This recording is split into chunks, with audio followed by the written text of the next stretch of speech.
पुराण में भी लिखा है, मनुष्य कर्मलोक में जीता है, जीवन हो मरण हो, जीवन में हो जीवन के पश्चात हो, मनुष्य का कर्म उसके साथ रहता है। एक धनी निर्धनों को चूस कर करोड़ों कमाता था और उसमें से जब तब लाख 2 लाख खर्च करके धर्मात्मा होने का यश मिलता था। एक निर्धन था, मजदूरी करता था, अपनी रोटियों में से 1/3 भाग वह उसके लिए सुरक्षित रखता, जो अपंग होने के कारण कुछ कमा नहीं सकते थे और प्रायः भूखे सोते थे।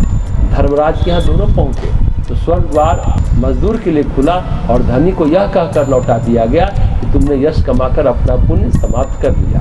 हमें सदैव अपने कर्म का ध्यान रखना चाहिए कि हम शुभ कर्म कर रहे हैं या शुभ कर्म। फल इस जीवन में मिले या जीवन के पश्चात, और फल तो आज न कल मिलेगा ही, तब तक जब तक हम अपने स्वरूप में प्रतिष्ठित न हो गए हों।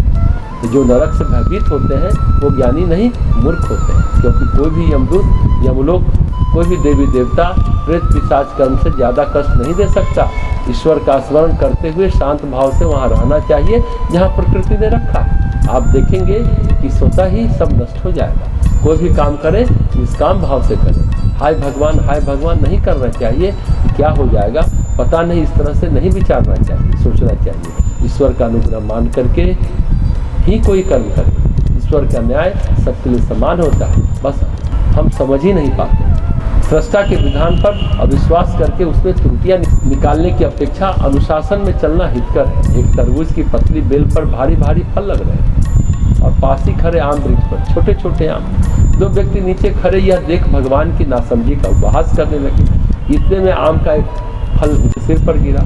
छोटा होने के कारण थोड़ी चोट आई। वो सोचने लगे यदि तरबूज आम पर लगा होता तो मेरी खोपड़ी का कचूमर ही निकल जाता। उन्होंने गलतियां ढूंढना बंद कर दी।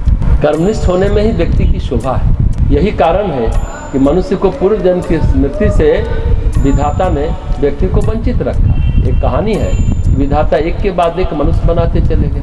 जब 33वां मनुष्य बनकर तैयार हो गया तो उसने नियंता से प्रार्थना की कि मेरा भाग्य और भविष्य बता दिया जाए, आप तो उसे लिखते ही हैं। विधाता राजी हो गए। उन्होंने उसका पूरा जीवन भविष्य सुना दिया। उसमें सुख तो थोड़े से थे, पर एक के बाद एक दुखों की श्रृंखला बंधी हुई थी। मनुष्य खिन्न हो गया, उसके हाथ पैर फूल गए। जब भविष्य में इतना ही कष्ट सहना निश्चित है तब पुरुषार्थ का भी क्या प्रयोजन और जीने से भी क्या लाभ। प्रारब्ध सामने आने से पूर्व ही 33वां मनुष्य भविष्य ज्ञान के कारण अति दुखी रहने लगा और बुरे दिन आने से पूर्व भी वह रोता कलपता मृत्यु के मुख में चला गया।